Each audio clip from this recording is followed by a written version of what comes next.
Olá pessoal, tudo bem com vocês?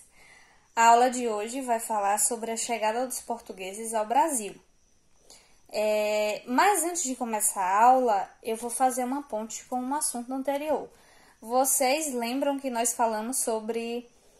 estudamos sobre a expansão marítima e sobre dois países que procuravam novas rotas pelos oceanos a fim de procurar novas terras, novos comércios, e esses dois países eram Portugal e Espanha. No século XV, teve um grande desenvolvimento náutico entre esses dois países, Portugal e Espanha. E isso por quê? Por causa das grandes navegações. Como assim, em prol desenvolvimento náutico? Eles aprimoraram técnicas de navegação, assim como as embarcações para poderem enfrentar os oceanos e conquistarem novos ares, novas terras, novos comércios. Em busca de uma nova rota para as Índias, Portugal decide traçar uma nova rota. Ele já havia conseguido chegar às Índias contornando o continente africano. Só que Dom Manuel, que era um rei de Portugal, ele decidiu procurar uma nova rota pelo Ocidente. No caso, Portugal queria mostrar o seu poder, queria mostrar o quão era poderoso nas navegações. E também Portugal queria crescer diante do comércio. Então, Dom Manuel ele decidiu e passou a buscar outra rota para poder chegar às Índias. E ele escolheu como comandante dessa viagem Pedro Álvares Cabral. Essa esquadra era composta por 10 naus e 3 caravelas com aproximadamente 1.500 homens, entre os quais 1.200 homens de armas, pilotos portugueses, árabes e indianos, intérpretes, degradados, marujos, grumetes, além de 8 frades, 8 clérigos franciscanos, como o rei Henrique Soares de Coimbra, que era um representante da Igreja Católica. A esquadra partiu no dia 9 de março de 1500. Dentre esses outros tripulantes, haviam artesãos, serviçais e escrivãos. E entre esses, Pero Vaz de Caminha, que foi o homem responsável por escrever uma carta ao rei de Portugal, descrevendo toda a viagem e descrevendo a terra que eles encontraram. Essas viagens, gente, eram muito perigosas, porque, no caso, além dos riscos que eles enfrentavam diante dos mares, a questão da alimentação, porque a comida era escassa, não tinha uma boa qualidade, porque imagina aí essa comida guardada há mais de 40 dias, porque naquela época as comidas eram preservadas com as especiarias, mas mesmo assim, imagina aí 40 dias, mais de 40 dias com essa comida guardada nas embarcações, então a qualidade não era muito boa. Praticamente não tinha conforto nas embarcações, porque imagina aí, uma embarcação com 1.500 homens ou mais de 1.500 homens, como é que ia ter conforto? E além do risco das embarcações naufragarem diante das tempestades, porque no oceano ocorrem várias tempestades. E a viagem, gente, era longa, porque eu acho que vocês lembram do mapa mundi. Lembra das aulas anteriores que a gente falou sobre os oceanos e sobre os continentes? Então, Portugal, ele fica na Europa e o Brasil fica na América. E tem o Oceano Atlântico entre eles, então eles tiveram que atravessar o Oceano Atlântico para chegar até aqui. E o livro de vocês vem trazer um trecho da Carta de Caminha, que eu vou ler bem rapidamente. Depois de 43 dias de viagem, aparecem os primeiros sinais de terra. Era o dia 22 de abril.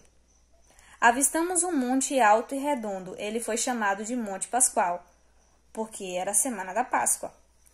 No outro dia, logo de manhãzinha, as embarcações chegaram mais perto da terra. Lá estavam alguns homens. Eles não eram brancos nem negros. Eram de cor parda. Andavam nus e estavam armados com arco e flecha. Um barco foi à terra para conhecer melhor essa gente. O barco não conseguiu chegar porque as ondas eram muito fortes. Os nossos homens jogaram alguns presentes para os homens que estavam na terra, e eles também jogaram presente para os nossos homens. No dia 24 de abril, toda a esquadra chegou mais perto da terra. Para ancorar as embarcações, foi encontrado um porto bom e seguro. O local foi chamado de Porto Seguro, que fica aqui na Bahia. Alguns homens da terra vieram conhecer o nosso capitão Pedro Álvares Cabral. Eles faziam gestos e falavam muito. O capitão não conseguia entender o que eles diziam. Gente, isso porque os indígenas falavam uma língua, o tupi, por exemplo, e os portugueses falavam português de Portugal. Então, os portugueses não conseguiam entender os indígenas e nem os indígenas conseguiam entender os portugueses. No dia 26 de abril foi feito um altar em uma pequena ilha que havia por perto. Era domingo de Páscoa e Frei Henrique Soares de Coimbra rezou a primeira missa na nova terra. Houve uma grande confraternização entre os nativos e os estrangeiros ao longo de todo o domingo. Foi um processo de conhecimento entre ambos, entre os indígenas e os portugueses. No dia 27 de abril, fomos visitar a terra para conhecer melhor as pessoas do lugar. Eles pintavam o corpo com a tinta vermelha, raspavam as sobrancelhas, os cílios e parte da frente da cabeça. Pintam a testa com faixas pretas. As casas onde essas pessoas moravam eram grandes. Em cada casa vivia 30 ou 40 pessoas. As casas são feitas de madeira e cobertas de palha. Dentro delas não há divisão. Apenas pedaços de madeira onde se prendem redes para dormir. Parece que a terra não se planta e nem se criam animais. Não há bois, nem vacas, nem ovelha e nem galinhas perto. As pessoas comem o que colhem das árvores. Gente, essa observação porque os índios não se preocupavam em plantar determinadas sementes e grãos que eram conhecidos pelos portugueses. E aqui no Brasil não existiam as vacas, os bois, as ovelhas, as galinhas, não existia esse tipo de animal aqui. Então também isso causou um estranhamento para os portugueses. No dia 28 de abril fizeram uma cruz com a madeira que havia no lugar. Os moradores da terra ficaram espantados. Eles não conheciam machado de ferro. No dia 1º de maio, Frei Soares de Coimbra rezou a segunda missa. A cruz de madeira foi colocada para afirmar o descobrimento da terra. Até agora não podemos saber se há ouro, prata ou ferro. Ela é grande e tem muitas árvores. A terra é bem formosa. Gente, os índios estranharam a cruz porque eles não conheciam a religião dos portugueses. Então aquilo era muito novo para ele e o símbolo da cruz também. Então por isso que eles se assustaram de certa forma. Porque tudo era muito novo, tudo era bem desconhecido. A forma com que os portugueses falavam, se comportavam, se vestiam. Então tudo era muito novo para os indígenas, assim como também para os portugueses. Após a segunda missa, Cabral tomou posse da terra em nome de Portugal. Olha o que aconteceu. Foi Cabral que tomou posse de Portugal. O legal é que o livro de vocês não colocam o título como Descobrimento do Brasil. Porque o Brasil, de certa forma, já existia. A América em si, essas terras já existiam. E já haviam nativos moradores aqui. Foi uma descoberta para Portugal, porque Portugal não sabia que existiam essas terras. Então, quando você não sabe de uma coisa e depois passa a saber, para você foi um descobrimento. Só para você, porque para as outras pessoas que conheciam, não, né? Então, a terra, de certa forma, era dos nativos que viviam aqui. E os portugueses tomaram. Eu não vou nem botar as aspas, porque literalmente tomaram a terra dos indígenas. No caso, depois da segunda missa, que Cabral, que Cabral tomou posse da terra, dizendo que a terra era de Portugal. No início, tiveram vários nomes para essa terra, porque eles acharam que a terra era apenas uma pequena ilha. Só que depois de um ano, eles perceberam que a terra era bem mais extensa.